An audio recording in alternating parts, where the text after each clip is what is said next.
But one of the sort of components to me not being angry is my ability to accept blindness very quickly and not to feel, that blindness was a problem. So blindness was a positive experience for me. And why was that? Because of my family. Because of the way they cushioned me. Like, I didn't crash land. I was gently lifted down and stood on the ground, really. To me, it was compassion at its best because it was so natural, so genuine, and so effective. When I look back on it, my daddy dealt with it by action, really, because my daddy got into gear and he began to think, right, what about Richard's education? And like, he single-handedly went around. I mean, back in those days, integrated education wasn't what happened to somebody like me. Nowadays, integrated education is a big thing. Back in those days, if you were blind, you went to a school for the blind.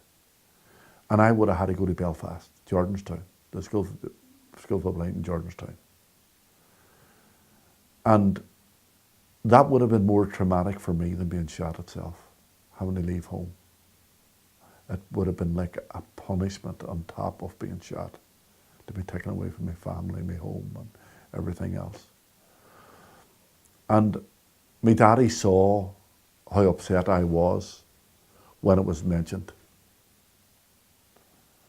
And the education authorities told me daddy that if you can't get Richard into school, Mr. Moore, he's going to have to go to Jordanstown.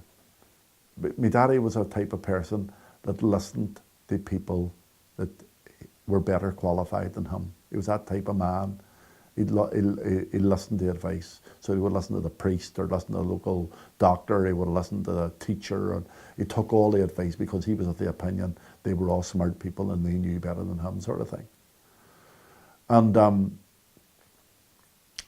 his heart and his head was struggling with each other because his head was telling him Richard needs to go away to school for the blind.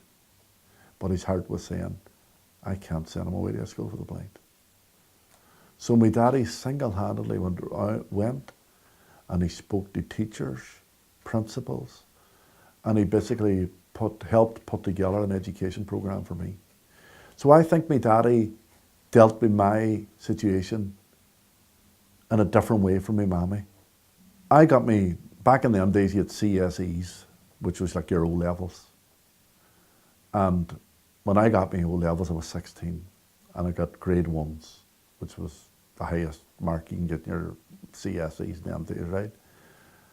And somebody must have told the Derry Journal, and the Derry Journal was a front page article in the Derry Journal, and the headline was, "Rubber bullet victim does well," right? So, and I was 16, so I was a bit of a teenager attitude about myself. And I remember my daddy coming up, and he woke me up.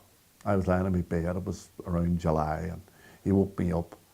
And I said, Richard, you're on the front page of the paper today.